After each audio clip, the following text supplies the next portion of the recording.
Now, in the world, in many nations, development comes with the demand for power, which is why developing clean and renewable energy sources have become an urgent priority for many countries, including Vietnam. Now, this type of energy is not yet popular in the country. However, according to experts, with its current natural resources, Vietnam is more than capable of producing clean energy at a large scale. The following focus from our reporter Khánh Minh will tell us more.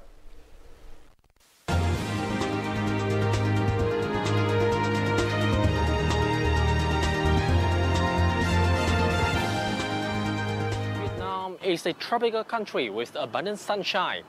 This is why these solar panels can provide up to 10% of electricity used by this building. Now, Vietnam is also resourceful in terms of wind and biomass, valuable resources for developing clean energy. Today, right in this building, we will have a talk with Mr. Cos Nephis, the UNDP expert, to find out the answer to the question. Now, can Vietnam take advantage of the availability of resources to develop clean energy?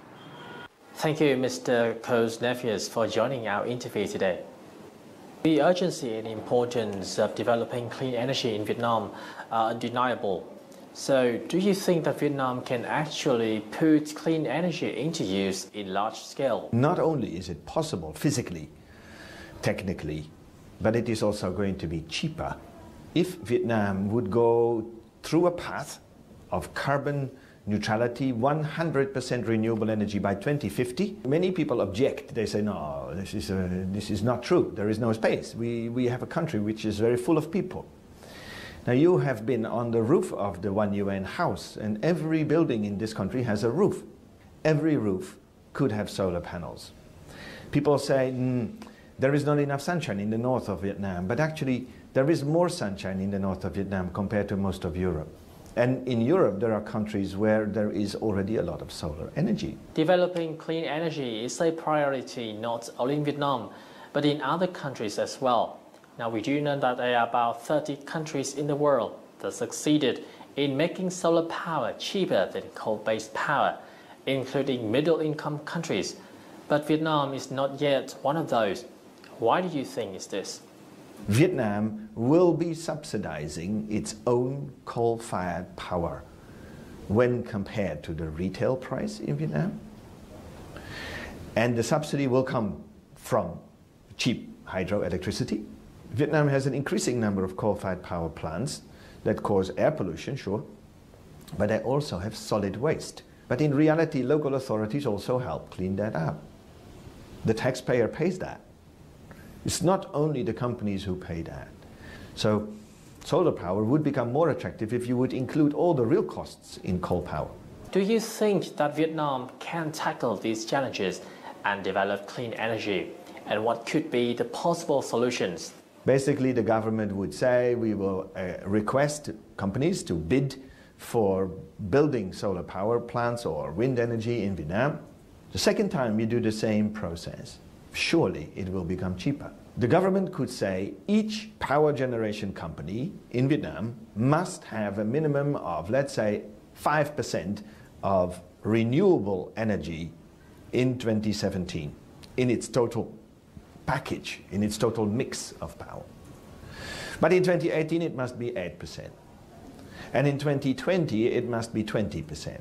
Then it provides a huge incentive to these companies to invest in renewable energy. And these companies themselves will decide what is the cheapest. What do you think about the role of international organizations and private sector in Vietnam's developing clean energy? The international aid donors to Vietnam, the number of those agencies and countries that provide aid to Vietnam is reducing because Vietnam is now a middle-income country and so on. Some multilateral organizations are still here. They may have capital available that Vietnam will need to repay, but it is low-interest loans, so therefore it is easy to repay. Over 10,000 product models energy labeled.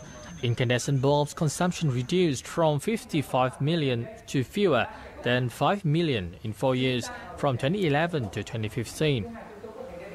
These are just some of the successes of the green growth strategy, which were achieved thanks to the cooperation between the government and international organizations. Some of our successes include removing the barriers of energy labeling from electrical appliances, which was funded by UNDP. Another was a project funded by UNIDO.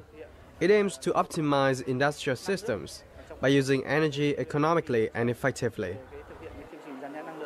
Vietnam has cooperated with UNDP, Global Green Growth Institute, ZIZ, and more in terms of techniques, while the World Bank, Asian Development Bank, and KfW Bank are among financial supporters. The private sector has played a role in building industry using clean energy. The Bạc Liêu Wind Power Project was implemented by a Vietnamese private enterprise, the Construction Commerce Tourism Company of Công Lý. The owner of the company wanted to develop a clean source of energy in the Mekong Delta. Just a few weeks ago, GGGI signed an MOA with the Ministry of Industry and Trade for a 2-year project that will aim to produce electricity from the waste of sugarcane processing. What do you think that Vietnam can achieve in the next 5 or 10 years in its strategy of developing clean energy? Well, if you need to build a nuclear power plant, that will take more than 10 years. If you need to build a new power plant with coal, usually at least 5 years, could be more. If you need to build a power plant with solar panels or windmills, maybe 1 or 2 years. So they are much faster. You can build them very quickly.